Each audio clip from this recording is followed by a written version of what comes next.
So hello, कैसे हो आप लोग। आई होप सब अच्छे होंगे। और आज हम लोग करने वाले हैं डिस्कस हम लोग करने वाले हैं वेरिएशन ऑफ फंक्शनल को। इससे पहले वाले लेक्चर में हमने कुछ थ्योरम्स को डिस्कस करा था और वहाँ पे हमने बेसिक इंट्रोडक्शन लिया था। तो सबसे पहले जान लेते हैं कि वेरिएशन ऑफ फंक्शनल का मतलब क्या होता है। देखो, ये वर्ड वेरिएशन जो आया ना, इसको हमें समझना है। तो मान लेते हैं कि ये जे वाई कोई भी हमारे पास एक फंक्शनल है जो किसी नॉन लीनियर स्पेस पे डिफाइंड है। होने दो डिफाइन, क्या दिक्कत है उसमें। तो सबसे पहले हम अगर एक इंक्रीमेंट की बात करें तो इंक्रीमेंट का मतलब क्या होता है, किसी भी फंक्शन में इंक्रीमेंट का मतलब क्या होता है। तो डेल्टा जे एच जो हमारे पास होता है, इट इज़ और कुछ नहीं, जे वाई प्लस एच माइनस जे वाई होता है। इंक्रीमेंट मतलब कितना ये इंक्रीज हुआ। तो जे वाई प्लस एच में से जे वाई को माइनस करोगे तो आपको इंक्रीज मिल जाएगा। एच एक्स का फंक्शन है, और क्योंकि हमारे पास वाई भी एक्स का फंक्शन है, और ओवरऑल देखेंगे तो भाई हमारे पास जो एच होगा वो वाई का फंक्शन है। तो कोई दिक्कत थोड़ी है इसमें। तो अगर हम बात करें कि जे वाई कोई भी फंक्शनल है, उसके इंक्रीमेंट को हम लोग डेल्टा जे से दिखाते हैं। और अगर हमारे पास ये एच की वैल्यू, इसको ऐसे भी रिप्रेजेंट कर सकते हैं, delta J H is equal to five H plus epsilon, और हमारे पास नॉर्म एच। आप बोलोगे ऐसे कैसे कर सकते हैं रिप्रेजेंट। तो देखो ना, जे वाई प्लस एच क्या है, ये तो सिर्फ एच का ही तो फंक्शन है। और जे वाई हमारे पास क्या है, इसको लिख सकते हैं epsilon mod H, norm H. देखो जे वाई एक्चुअल में क्या है, एक कांस्टेंट वैल्यू होगी। तो नॉर्म एच भी कांस्टेंट है और एप्सिलॉन भी कांस्टेंट है। यहाँ पे जो फाई एच है, इसको आप और कुछ नहीं, प्रिंसिपल लीनियर पार्ट बोल सकते हो। तो ये जो फाई एच है, ये प्रिंसिपल लीनियर पार्ट होता है। और अगर हमारे पास एप्सिलॉन भी जीरो पे जाए और नॉर्म एच भी जीरो पे जाए, तो फंक्शनल हमारे पास ये कहलाता है फर्स्ट वेरिएशन का। It is known as first variation. मतलब यहाँ पे आप एच को जीरो ले जाओ तो डेल्टा जे एच जो है वो और कुछ नहीं, फाइव एच के इक्वल हो जाता है। तो ये दो ही बातें हमें समझनी है कि इंक्रीमेंट कैसे लिखा जाए, वो जे वाई प्लस एच माइनस जे वाई और डेल्टा जे एच। और अगर हमारे पास इसको फर्स्ट वेरिएशन का बोलना है तो डेल्टा जे एच को आपको five H plus epsilon mod H बोलना पड़ेगा। बस इतनी सी चीज़ें हमें समझनी यहाँ पे है। और डेल्टा जे एच हमारे पास फाइव एच के इक्वल हो जाएगा।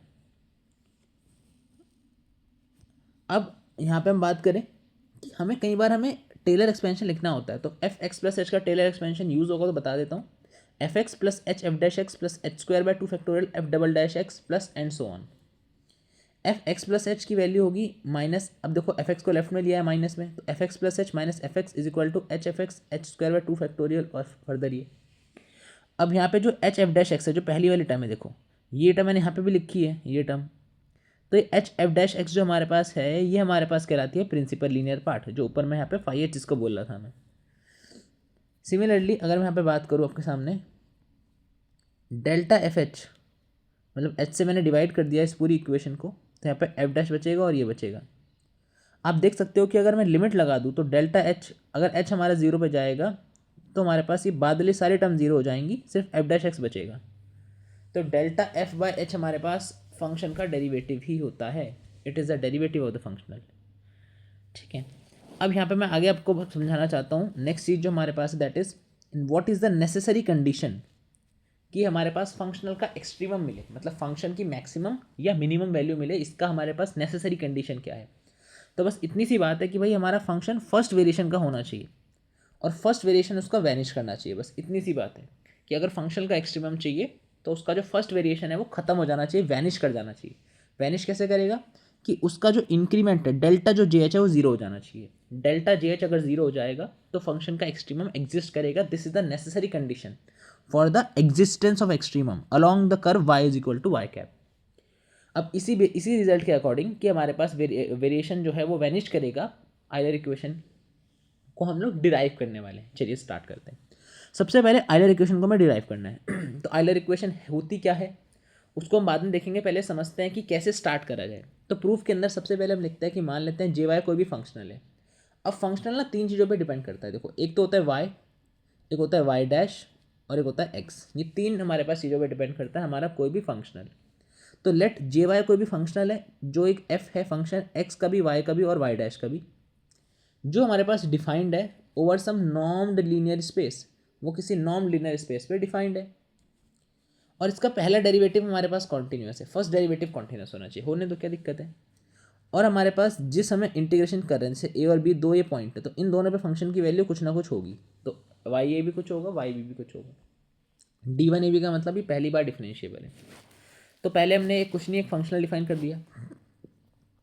ये जो फंक्शनल हमारे पास जे वाई है, इसको फर्स्ट इक्वेशन बोल देंगे, वाई ए वाई बी जो कंडीशन है इसको सेकंड इक्वेशन बोल देंगे। और जो हमारे पास h equal to H X है, h equal to H X जो है और कुछ नहीं है, डिफरेंशिएबल फंक्शन है, ये हमें पता होना चाहिए। H A H be in दोनों पे वैल्यू हमारे पास होनी चाहिए ज़ीरो, एच ए और एच बी इन दोनों पॉइंट पे क्या होना चाहिए, ज़ीरो होना चाहिए। अभी हमें गिवन है, इस हम इसका यूज़ करते हैं आगे। तो जे एच का मतलब क्या है, ये मतलब हमारे पास है इंक्रीमेंट निकालना, जे वाई प्लस एच माइनस जे वाई। ये डेल्टा यहाँ पे वर्ड आना चाहिए, डेल्टा जे, सॉरी है ना, यहाँ पे हमारे पास थोड़ा सा मिसप्रिंट हो गया, इसको हम करेक्ट कर लेते हैं। यहाँ पे हमारे पास जो आना चाहिए that is delta J H हमारे पास आना चाहिए यहाँ पे, this is delta J H. Okay चलिए, और ए से भी हमारे पास ये इंक्रीमेंट यहाँ पे होने वाला है, this is the increment of a से बी। तो कैसे निकालेंगे, जे वाई प्लस एच की वैल्यू क्या होती है, this is f x plus H, F x तो ऐसे ही रहेगा, वाई में इंक्रीमेंट होगा वाई प्लस एच, और वाई डैश में इंक्रीमेंट होगा y dash plus H dash. J y हमारे पास फंक्शनल है, इसको लिखेंगे ए से b f x Y Y dash और डी एक्स, मतलब जो एज इट इज इनको हम लिख देंगे। अब हमें वाई प्लस एच और वाई डैश प्लस एच में हमें टेलर एक्सपेंशन से इसको एक्सपेंड करना पड़ेगा। तो इसको हम लोग अब टेलर थ्योरम से या टेलर एक्सपेंशन की हेल्प से हम इसको एक्सपेंड करेंगे। अब देखो वो कैसे करते हैं वो देखो। तो F x Y Y dash तो एज इट इज रहेगा, जो पहली टर्म थी, मतलब पहले तो हम लोग सिंपल लिख देते हैं ना, वाई और वाई डैश लिख देते हैं, फिर जितने का इंक्रीमेंट है उसको लिखते हैं और उसी के रेस्पेक्ट में पार्शियल डेरिवेटिव कर देते हैं। जैसे एच लिख दिया, फिर उसको वाई के रेस्पेक्ट में पार्शियली डिफरेंशिएट कर दिया, प्लस एच डैश लिख दिया और वाई डैश के रेस्पेक्ट में पार्शियली डिफरेंशिएट कर दिया। तो आपको समझ में आया होगा हमने क्या करा। देखो y प्लस एच था और y डैश प्लस एच था, तो y में h ऐड हो रहा था, तो h आगे लिखेंगे और y के रेस्पेक्ट में f को डिफरेंशिएट करेंगे। फिर y डैश में h डैश लिखा होता तो h डैश आगे लिखेंगे और h डैश y डैश के रेस्पेक्ट में डिफरेंशिएट करेंगे। ये तो पहली टर्म आ गई। दूसरी टर्म आएगी 1/2 फैक्टोरियल, है ना, वैसे होती है h² 2 फैक्टोरियल होती है, h² 2 फैक्टोरियल होती है। फिर हम लोग यहाँ पे क्या करेंगे, 1/2 लिख दिया, h² को अंदर ले गए तो h² लिख दिया, del square F upon del Y square, फिर h² का डेरिवेटिव 2h और फिर h का derivative h dash, del square F over del Y dash, फिर हमारे पास h डैश का डेरिवेटिव का स्क्वायर और del square F over del Y dash का स्क्वायर। मतलब ये हम यहाँ पे और कुछ नहीं, एक तरीके से हम लोगों ने टेलर थ्योरम लगाई है टू फंक्शन के लिए।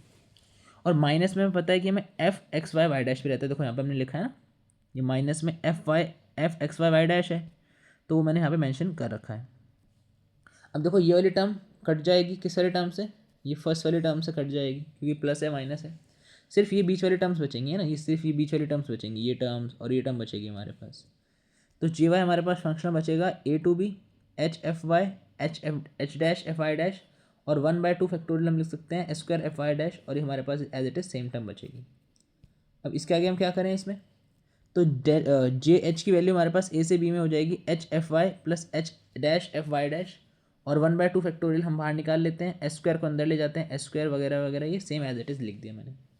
इसमें जो पहला वाला पार्ट होता है हमारे पास ना, ये ए से B H F Y plus H F Y dash, इसको हम प्रिंसिपल पार्ट बोलते हैं, तीसरी बार आ रहा है प्रिंसिपल पार्ट है ना। तो डेल्टा जे एच हमारे पास ये हो जाएगा, डेल्टा जे एच की वैल्यू ये हो जाएगी, स्मॉल डेल्टा जे एच की वैल्यू ए से बी हो जाएगी हमारे पास एच एफ वाई और H dash F Y dash D X.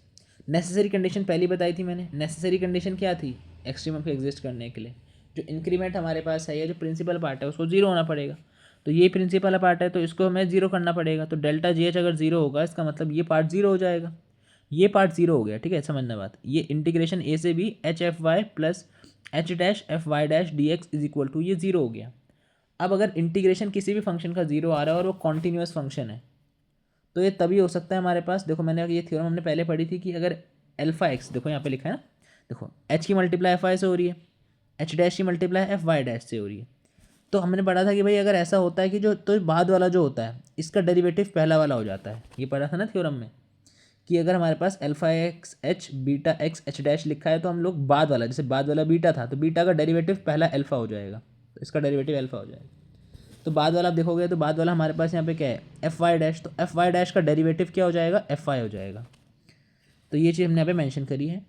F Y dash का डेरिवेटिव एफ वाई हो जाएगा, और एफ वाई डैश का डेरिवेटिव के लिए हमें वो लगाना पड़ेगा, हमारे पास यहाँ पे ना प्रोडक्ट रूल लगाना पड़ेगा। तो क्या करेंगे देखो तो पहले तो मैं इस पूरी टर्म को राइट में ले गया एफ वाई के साथ, तो F Y minus D by D X F Y dash equal to zero हो गया। अब हमारे पास ये जो निकल के आई है this is known as Euler equation, this is known as Euler equation, और इसी को आइलर इक्वेशन का हम यूज़ करते हैं। आइलर इक्वेशन आपको समझ में आई होगी कैसी है, क्योंकि यहाँ पे वाई डैश का फिर से डिफरेंशिएट हो रहा है, तो ये सेकंड ऑर्डर की हमारे पास बनेगी, मतलब इसमें दो ऑर्डर के डेरिवेटिव होंगे, और ऑर्डिनरी डिफरेंशियल इक्वेशन होगी, क्योंकि यहाँ पे कोई भी हमारे पास वेरिएबल कोफिशिएंट नहीं है, एक से ज़्यादा वेरिएबल नहीं है हमारे पास, ऑर्डिनरी बनेगी।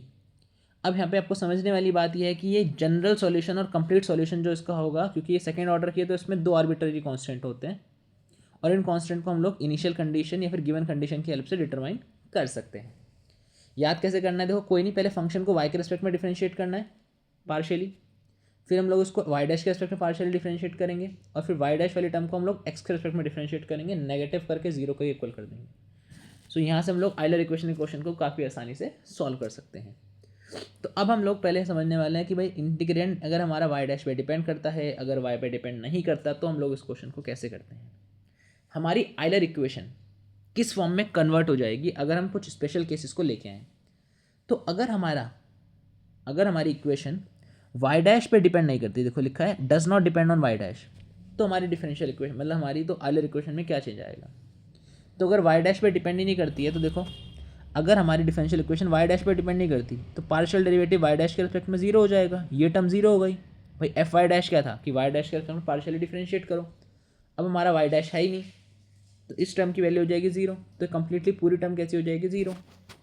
वो एक भी है कि बाद वाली टर्म जीरो हो गई, अगर ये जीरो हो गया तो सिर्फ एफ वाई डैश बचेगा, एफ वाई डैश ये है ना, ये वाली टर्म, क्योंकि वाई वाली भाई इसमें वाई है ही नहीं हमारे पास, does not depend on y, तो एफ वाई जीरो हो जाएगा, तो डी बाई डी एक्स सिर्फ एफ वाई डैश बचेगा। तो हमारे पास यहाँ पे f Y dash is equal to zero आ गया, तो यहाँ से f y equal to zero आ गया। ठीक है, तो समझना है कि बाद वाली टर्म हमारे पास जीरो हो रही है, तो सिर्फ एफ वाई हमारे पास क्या बचेगा, जीरो के इक्वल बचेगा हमारे पास। तो जो सॉल्यूशन होता है इस इक्वेशन का, उसमें एक से ज़्यादा सॉल्यूशन आ सकते हैं, क्योंकि देखो एफ वाई लिखा है, मतलब ये इसमें सॉल्यूशन आर्बिट्ररी कांस्टेंट की वजह से ज़्यादा हो सकते हैं, इसलिए इन कर्व हो सकता है सेटिस्फाई कर भी जाएँ नहीं भी करें एंड कंडीशन, क्योंकि हमारे पास यहाँ पे एक से ज़्यादा सॉल्यूशन आ रहे हैं इस वजह से। और एक्सट्रीमम जो होगा इन सॉल्यूशन का, वो हमारे पास जनरली डिसकंटिन्यूअस माना जाता है, और इस टाइप के फंक्शन बहुत रेयर दिखते हैं जहाँ पे हमारे पास वाई डैश वाली टर्म नहीं होती। वाई डैश वाली टर्म नहीं होगी तो जब हम उसके रेस्पेक्ट में पार्शियल डिफरेंशिएट करेंगे तो वो जीरो हो जाएगा। ठीक है, तो ये हमें समझना है। यहाँ पे थोड़ा सा मिसप्रिंट देख सकते हो, क्योंकि हमारे पास एक्चुअल में यहाँ पे क्या है ना कि हमें सिर्फ एफ वाई बचेगा ना, ये चीज़ जीरो हो जाएगी, तो यहाँ पे एफ वाई था एक्चुअल में, है ना। भाई आपको लगे कि भाई क्या है, ये एफ वाई डैश नहीं है, एफ वाई है यहाँ पे, एफ वाई। चलो अब यहाँ पे बताता हूँ नेक्स्ट चीज़। अब सेकंड केस मान लो इंटीग्रेंट हमारा फंक्शन का वाई पे डिपेंड ना करे, है ना, इस बार वाई पे डिपेंड नहीं कर रहा। तो वाई पे डिपेंड अगर नहीं करेगा, तो आप देखो ना वाई पे अगर यहाँ पे डिपेंड नहीं करेगा, तो वाई पे अगर वो डिपेंड नहीं कर रहा, तो F Y minus D by D x of F Y dash हमारे पास है। देखो ये ना, अब वाई पे डिपेंड नहीं करेगा तो एफ वाई की वैल्यू जीरो। भाई एफ वाई मतलब वाई के रेस्पेक्ट में पार्शियली डिफरेंशिएट जीरो हो जाएगा, क्योंकि वाई पे डिपेंड ही नहीं कर रहा, सिर्फ ये टर्म बचेगी d by D x of F Y dash. तो d by D x of F Y dash equal to zero बचेगा, क्योंकि एफ वाई जीरो हमारे पास है, और डी बाई फंक्शन किसी फंक्शन का डेरिवेटिव जीरो है, तो उस फंक्शन को कांस्टेंट होना पड़ेगा, क्योंकि कांस्टेंट का डेरिवेटिव ही जीरो होता है, तो एफ वाई डैश को कांस्टेंट होना पड़ेगा। ये भी एक इक्वेशन बनी है, इसमें वाई डैश भी है, एक्स भी रहेगा डेफिनेटली, और इसके जो रूट्स हमारे पास होंगे वो एक्स की टर्म्स में होंगे, क्योंकि एक्स पे डिपेंड कर रहा है, एंड कांस्टेंट। आइलर इक्वेशन ये फर्स्ट ऑर्डर की है, क्योंकि यहाँ पे ऐसा तो है नहीं कि दो बार डिफरेंशिएट हो रहा हो, सिंपल एफ वाई डैश लिखा है कि वाई डैश के रिस्पेक्ट में डिफरेंशिएट करो एक बार। ठीक है, इट्स आइलर इक्वेशन एंड इस फर्स्ट ऑर्डर की होगी डिफरेंशियल इक्वेशन। इसमें दो कांस्टेंट होने वाले हैं। ठीक है, फर्स्ट ऑर्डर की है, दो कांस्टेंट हो सकते हैं हमारे पास, उससे कोई फर्क नहीं पड़ता, और इनको हम गिवन कंडीशन से इजीली फाइंड आउट कर सकते हैं। तो कोई चीज़ें फालतू होती हैं, हमें डायरेक्टली अगर आइलर इक्वेशन पता है ना, तो हम लोग वहीं से हम डायरेक्टली इसको निकाल सकते हैं। बट वही चीज़ है कि अगर ये नहीं है वो नहीं है, तो हम इसमें पर्टिकुलर केस बना रहे हैं। क्वेश्चन करते हुए इसमें इतनी ध्यान रखना है आपको। लास्ट केस देखते हैं। इंटीग्रेंट हमारा एक्स पे डिपेंड नहीं कर रहा भाई। अच्छा, अगर एक्स पे डिपेंड नहीं करा तो उसके लिए काफ़ी बड़ा प्रोसेस होता है, और मैं कहूँगा कि क्वेश्चन में हम डायरेक्टली समझ लेंगे। ठीक है, क्वेश्चन करते वक्त आपको इजीली समझ में आ जाएगा कैसे अप्लाई करना है, बट चलिए फिर भी देख लेते हैं। तो अगर हमारा एक्स पे डिपेंड नहीं कर रहा है तो फंक्शन हमारा यही होता है, इनिशियल कंडीशन गिवन होती है, आइलर इक्वेशन ये होती है। अब देखो यहाँ पे एफ वाई लिख दिया। अब हमें एफ वाई डैश को डिफरेंशिएट करना है एक्स के रिस्पेक्ट में, डी बाई डी एक्स करना है। तो देखो क्या करेंगे, यहाँ पे हम मल्टीप्लाई डिवाइड करेंगे सेम क्वांटिटी से। तो ज़रा ध्यान से यहाँ पे देखना मैं क्या करने वाला हूँ, थोड़ा ध्यान से आपको यहाँ पे देखना पड़ेगा। एक सेकेंड, चलिए लेट्स सी। देखो सबसे पहले हमारे पास यहाँ पे del F Y del Y dash था, है ना। डेल एफ मैंने यहाँ पे डी वाई से मल्टीप्लाई और डी वाई से डिवाइड करा, उससे कोई चेंजेस नहीं आएंगे। फिर मैंने डेल वाई डैश से मल्टीप्लाई और डेल वाई डैश से डिवाइड भी कर दिया सेकेंड टर्म में, उससे भी कुछ चेंजेस नहीं आएंगे। ठीक है, अब हम क्या करें इसके बाद इसमें, फिर ये जो हमारे पास d y by D x है, ये जो d y by D x वाली टर्म है, इसको मैं क्या लिख सकता हूँ, इसको मैं यहाँ पे वाई डैश लिख सकता हूँ, और D Y dash upon X को हम लिख सकते हैं वाई डबल डैश, तो इसको मैंने वाई डबल डैश लिख दिया। बाकी del F Y dash upon del Y dash भी एज इट इज़ रहा, इसको एफ वाई डैश लिख सकता हूँ क्योंकि दो बार वाई डैश के रिस्पेक्ट में डिफरेंशिएट हो रहा है, और del F Y dash upon del Y जो लिखा था इसको मैं एफ वाई डैश लिख सकता हूँ, और ये वैल्यू जीरो के इक्वल होगी। ठीक है, ये वैल्यू जीरो के इक्वल होगी। यहाँ पे मैंने वो लगाया ना, चेन रूल लगाया, फर्स्ट फंक्शन सेकंड का derivative plus second function first का डेरिवेटिव। अब देखो यहाँ पे नेक्स्ट क्या है, multiplying and simplifying we get. तो मल्टीप्लाई और सिंप्लीफाई करने से हमें क्या मिलेगा कि D by D X F minus Y dash F Y dash is equal to zero.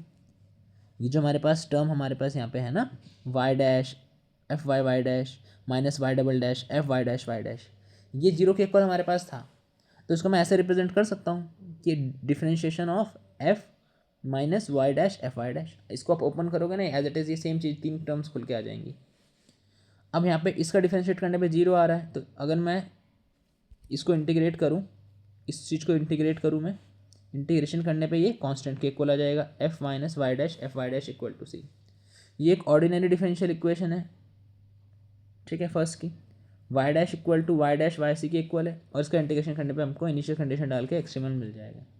तो देखो ये ना डिफिकल्ट काम है कि भाई यहाँ से इन तीन टर्म को मैं बंद करके ऐसे लिख सकूँ, तो ये काफ़ी डिफिकल्ट काम है कि इन तीन टर्म्स को हम लोग ऐसे लिख सकें। तो इस वजह से हम लोग क्वेश्चन के थ्रू उसको डायरेक्टली समझना चाहेंगे। चलिए, आई होप आपको समझ में आया होगा। नेक्स्ट वीडियो में क्वेश्चंस कराऊंगा तो वहाँ से बिल्कुल क्लियर हो जाएगा। ये एग्जाम में भी डायरेक्टली नहीं मिलता है, बट जस्ट समझाने के लिए था कि क्या क्या केस हो सकते हैं। चलिए करते हैं इस वीडियो को एंड, तब तक के लिए बाय।